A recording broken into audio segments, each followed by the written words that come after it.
levante a voz. Vamos agora ao espaço, né, reservado toda semana para falar de saúde com a equipe do INCAR.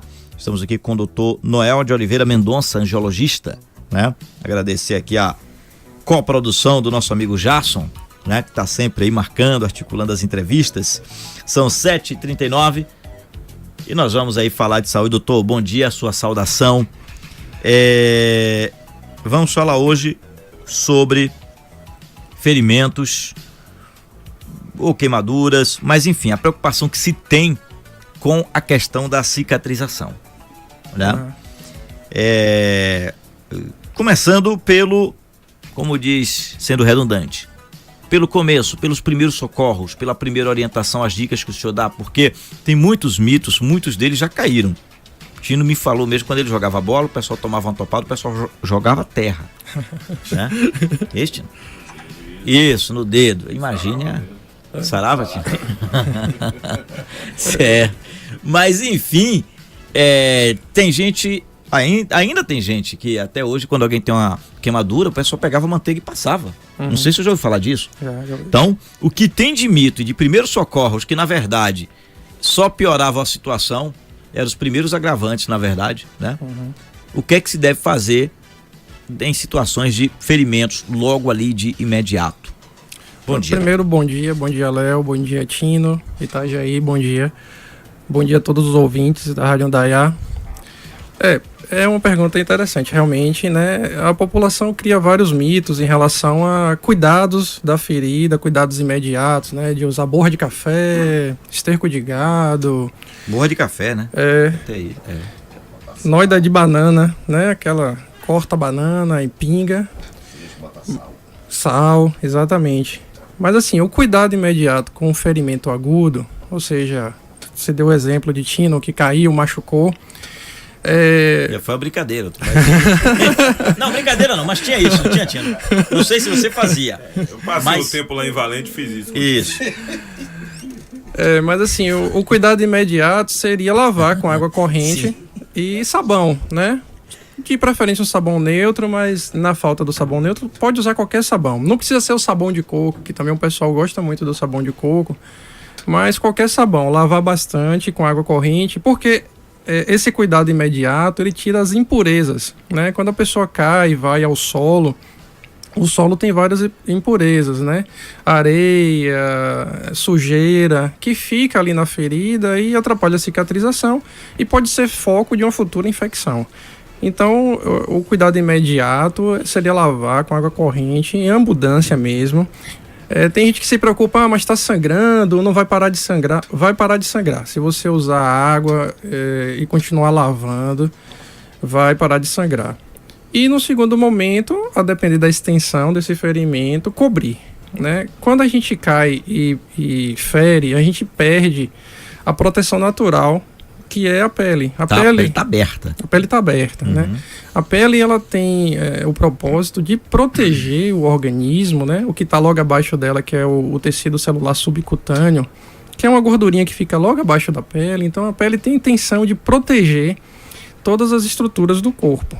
Quando você perde a pele, você perde essa proteção. Então, ali fica aberto para entrar micro-organismo, né? E proliferar e fazer uma futura infecção. Então, de imediato, a primeira conduta é lavar bastante com água e sabão. Porque tem algumas pessoas que têm uma facilidade para cicatrizar e outras pessoas, aí tem várias, não sei se seria dentro da sua especialidade, tem mulher, por exemplo, que tem um riscozinho e fica não sei se chama coloide, queloide, sei lá como é, queloide, né? É uma situação, como fica ali a pele depois. E a outra situação que eu quero saber é porque tem gente que qualquer coisinha inflama. Não sei, fica logo inflamado, arranhão, ralou e tal. Tem gente que corta e isso é a proteção da pessoa, é a imunidade. E aí o senhor até falar sobre essas coisas que tem, olha, não coma coisa remosa, carne de porco, isso aqui, isso tem fundo de verdade? Assim, primeiro falando da cicatrização. A gente vai levar em conta primeiro se a pessoa tem alguma doença de base. Tem algumas doenças, né, crônicas que atrapalham o processo de cicatrização. A principal delas no nosso meio é o diabetes. né? Então, a pessoa que é portadora de diabetes A mellitus, cicatrização é mais complicada. atrapalha a cicatrização, porque o diabetes ele tem a propriedade de fazer lesão dos pequenos vasos. Então, assim, a pele ela é formada por pequenos vasos. O diabetes agride diretamente esses vasos e a pessoa fica com uma deficiência na circulação e, com isso, atrapalha a cicatrização. Para a gente ter um processo de cicatrização normal, a gente precisa de sangue. O sangue que leva os nutrientes, leva oxigênio para acelerar o processo de cicatrização naquele local.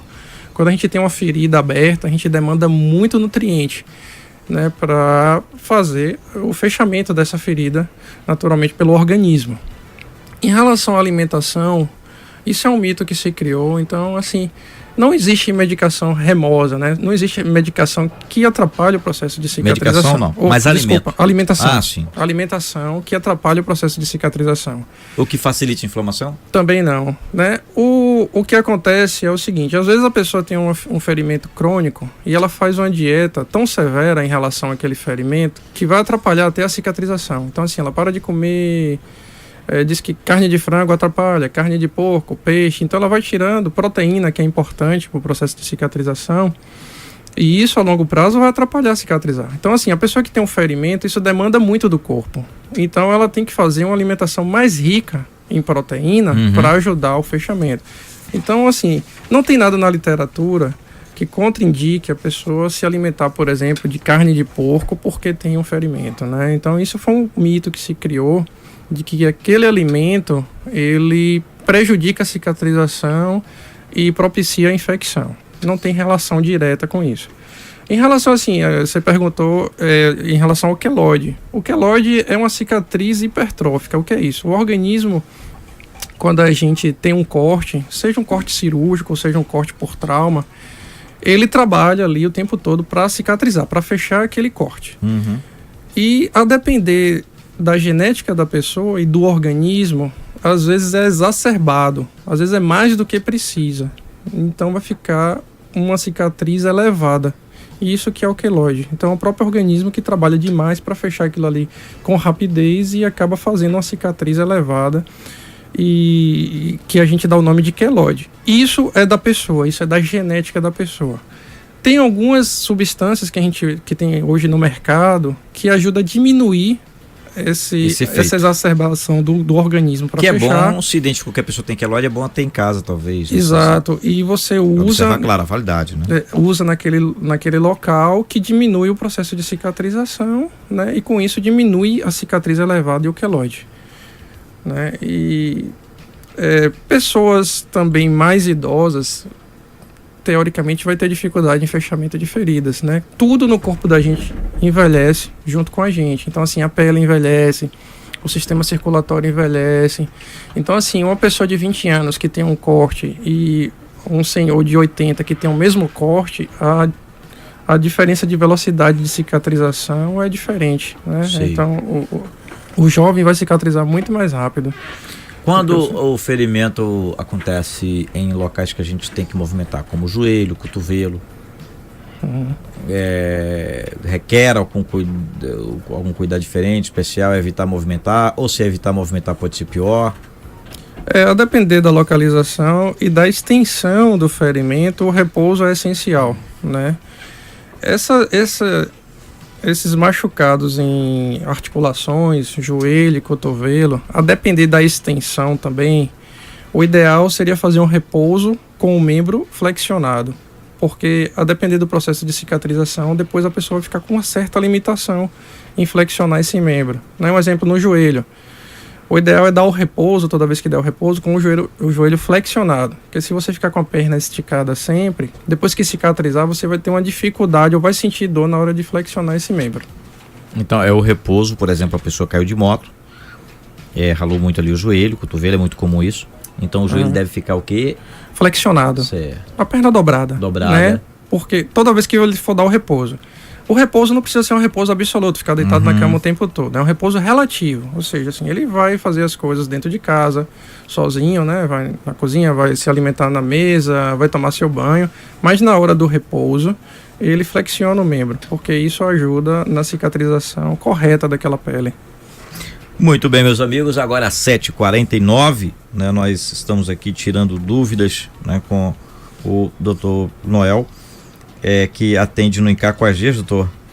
Eu atendo no INCAR todos os dias, de segunda a sexta-feira, De segunda a sexta-feira. Né? Também questão de varizes, tudo, o senhor está ali acompanhando o pessoal, os pacientes, não é isso? Doutor, quando a ferida sara lentamente, pode ser sinal de alguma outra doença grave? Pessoal, olha, esse ferimento aqui já está além. Tem um tempo para isso vai de cada pessoa? É uma pergunta importante também, né? Tem certos ferimentos que eles demoram muito de cicatrizar. Né? Ferimentos com mais de 5 anos, é mandatório a gente fazer uma biópsia. Né? Quando o paciente chega no consultório da gente com ferimento e fala, já tem anos esse ferimento, então é mandatório a gente fazer uma biópsia, porque a doença de base que formou aquela lesão, aquela úlcera, e por estar tanto tempo aberto, predispõe a pele e ao tecido logo abaixo da pele a formar doenças neoplásicas, né? Câncer. Então, assim, a gente tem que afastar primeiro, nessas úlceras que demoram muito de fechar, algum tipo de câncer. Câncer de pele, né? Câncer de músculo, que pode formar essas feridas que demoram de cicatrizar. Além disso, no nosso meio é muito importante também lembrar da leishmaniose cutânea, né? Que é uma doença, né, transmitida às vezes pelas fezes do cachorro, que formam feridas que tem que ter tratamento específico para elas, né? E se não fizer o tratamento específico, também são feridas que demoram muito de fechar. Mas o mais frequente no nosso meio, não interrompendo, são as úlceras venosas. Né? Tem aquele paciente que tem uma varizes, né, calibrosas, tem insuficiência da veia safena, e com isso há uma dificuldade no retorno venoso. E esses pacientes tendem, a longo prazo, a abrir ferimento, geralmente em terço distal da perna, perto do tornozelo. Esses ferimentos, se você não tratar a base, que são as varizes e a insuficiência venosa, eles tendem a aumentar e não cicatrizar, eles ficam abertos. Né? Se você não tratar a insuficiência da veia que está causando aquilo ali, que é a causa de tudo. É um tipo de varize que chega a causar isso, ou isso é um estágio avançado de um problema de varize não tratado? Na verdade é um estágio avançado de varizes não tratado, né? As varizes, elas começam com dilatações pequenas dos vasos e ao longo dos anos esses vasos vão aumentando de calibre. O que acontece, por exemplo, na insuficiência da safena mesmo, tem uma dificuldade em drenar o sangue que está no interior do vaso. Esse sangue ele fica parado, né? Ele fica sem nutriente e sem oxigênio, e tudo que está ao redor dele começa a sofrer. E a pele sofre também e acaba lesionando e criando a ferida. Então, se você não tratar o vaso, isso se mantém, né? Porque a causa é o vaso que está dilatado, acumulando sangue e fazendo a ferida abrir. Então, assim, hoje a gente tem tratamentos modernos, né? Não cirúrgicos, para tratamento de insuficiência de veia safena mesmo, que é o uso da microespuma densa, né? Que é a espuma, né? A gente já passou aí no Fantástico, todo dia está nos jornais. Esse tratamento substitui a cirurgia em alguns casos, e a gente nada mais é do que aplicar uma substância potente dentro desse vaso, e essa substância vai ocluir esse vaso, tirando todo o sangue dela e, com isso, diminuindo a chance da ferida ficar aberta. Doutor, agora esse período é muito comum criança ter algum ferimento e querer o contato com a piscina, com a água do mar. Como é que isso influencia no processo de cicatrização, né, daquele ferimento? Tem que passar um tempo sem ir, pode piorar. No passado se dizia que a água do mar ajudava até a curar a ferida. Cai de novo no sal, né, que o pessoal usava para ferimento. Quem tem ferida não deve usar banho de piscina nem de mar. Isso com certeza vai atrapalhar o processo de cicatrização. Né? O ferimento, ele tem que estar hidratado, mas ele não pode ficar úmido, né? Então, assim, não pode ficar molhado o tempo todo. O ideal é que qualquer ferimento, qualquer um, o importante é estar sempre coberto. Né, cobrir o ferimento, né, as pessoas também acham que eles falam que vai abafar, né, e com isso vai atrapalhar. Mas na verdade, quando você cobre o ferimento, tem o intuito de manter a temperatura local, né? O ferimento descoberto, ele fica numa temperatura abaixo da do corpo da gente, fica numa temperatura ambiente. Isso atrapalha o processo de cicatrização muito. Outra coisa é você cobrindo, você diminui a contaminação. Então, assim, poeira da rua, né? O carro passa, levanta poeira, cai em cima do ferimento aberto, isso tudo atrapalha o processo de cicatrização. E você também evita possíveis traumas, tipo esbarrar numa cadeira e bater bem em cima onde está ferido, né? Numa porta. Então você evita possíveis traumas. Então tem que estar coberto sempre e um curativo feito de modo adequado, né? Com material adequado, né? Doutor, o centro de... como é que o encaixe está preparado nesse sentido? Eu gostaria que o senhor falasse, até porque durante esse período, às vezes a dificuldade, né? Ou para o setor público, seja lá o que for, né? E tem tanto serviço no encaixe que às vezes algumas pessoas talvez desconheçam, só conheçam quando precisa, alguém vai, fala, recomenda. Então tem o centro de feridos do encaixe, isso como é que funciona? É isso, a gente criou, né, uma ideia que já existe na capital, que é um centro de tratamento de feridas, que aqui na região não tem. Esse é o primeiro centro, a gente já está funcionando há mais de um ano. E como é que funciona?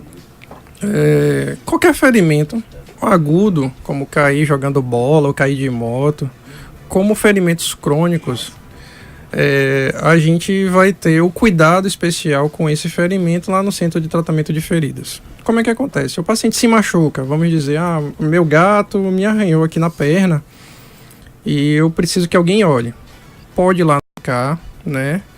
Chegar na recepção, vai fazer uma consulta para o centro de tratamento de feridas. Não na hora, não, eu quero fazer um curativo. Vai ser avaliado por uma enfermeira especialista em fazer curativos, né? E ela vai chamar algum dos médicos responsáveis no momento pelo centro de tratamento de feridas. Todos os dias tem um médico responsável. Todo dia tem um médico responsável que vai avaliar esse ferimento e indicar o tipo de curativo adequado para aquele ferimento. Itajaí Júnior trazendo a sua participação, fazendo a sua pergunta, por favor, Itajaí.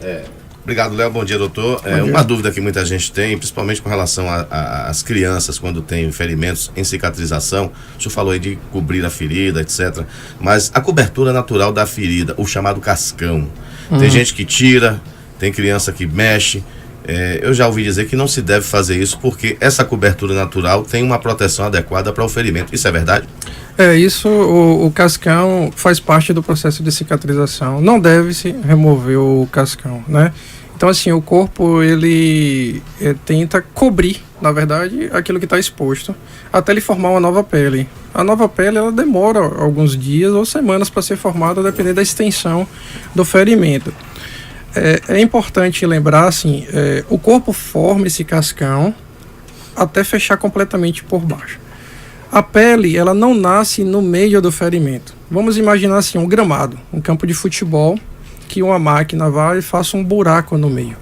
Não nasce grama nova no meio do buraco. É a grama das laterais que vai crescendo aos poucos e fechando aquele buraco. A mesma coisa acontece com o ferimento. É a pele da borda que vai crescendo para fechar o ferimento.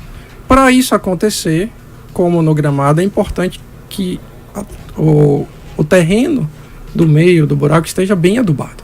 Então, assim, é importante que o ferimento esteja bem cuidado para que essa pele consiga fechar.